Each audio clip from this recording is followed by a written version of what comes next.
bon, deux choses. Vraiment, Google est omniprésent, pour pas dire omnipuissant. Alors beaucoup plus en France qu'ailleurs. Hein. En France, je crois que ça bat les records. On doit être à 97% d'usage de Google, là où les États-Unis c'est plutôt 75-80%. Hein.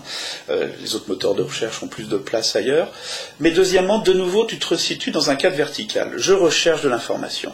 Ok, et donc Google est là, Google est ton ami, il recherche de l'information, très bien. Moi je parle d'autre chose, qui est après cette information, je la partage, je la soupèse, je l'échange, etc.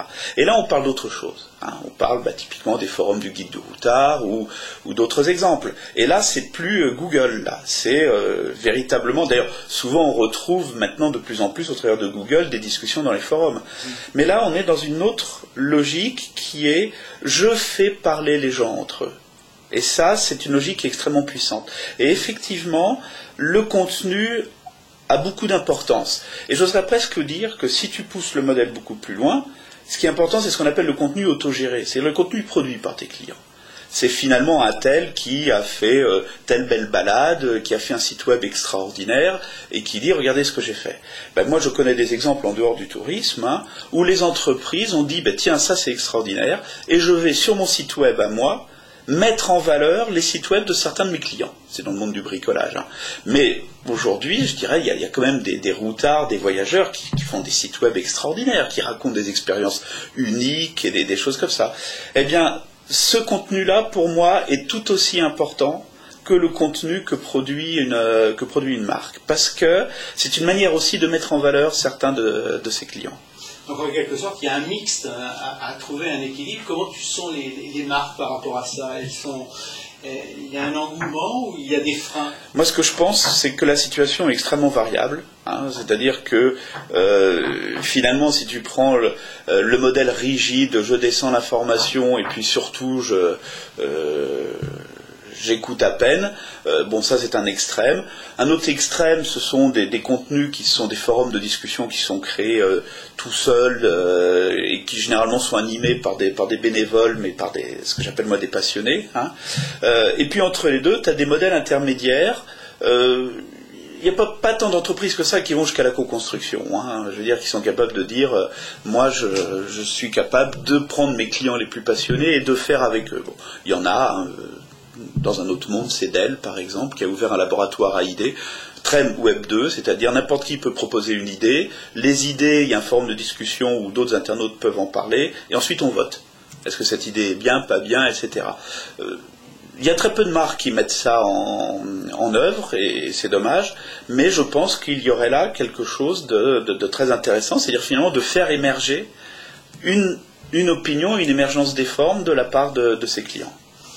Alors pour finir, de tous les projets qui apparaissent, en fait, toutes ces nouvelles technologies, on parle des blogs, des réseaux sociaux, on parle des sites d'avis.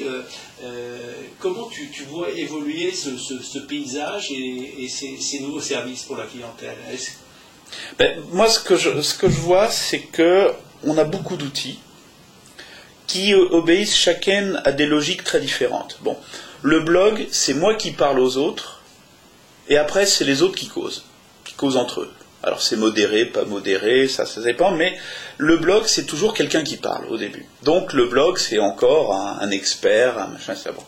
À côté de ça, tu as le forum de discussion. Là, le forum, c'est extraordinaire parce que tout le monde peut lancer une discussion.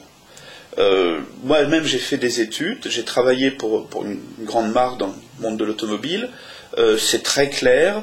En observant dans un forum de discussion qui leur appartenait pas, tendance lourde, signaux faibles, verbatim, ils m'ont dit que je leur avais rapporté 5 fois plus de matière que des études de marché.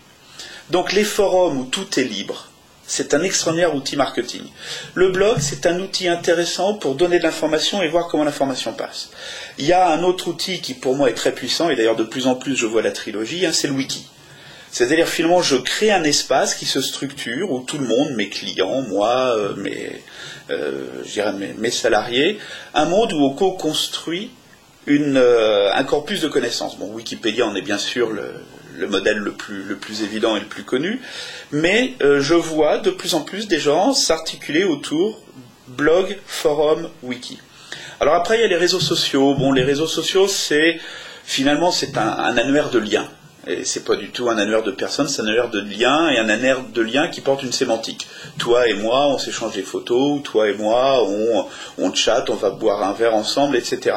Je pense que c'est une autre logique, qui a beaucoup d'engouement, mais dont je suis pas sûr qu'on ait encore vraiment compris ou perçu tout l'intérêt qu'il y a par derrière. Parce que, si tu veux, voilà, c'est un phénomène qui est trop récent pour qu'on puisse en parler.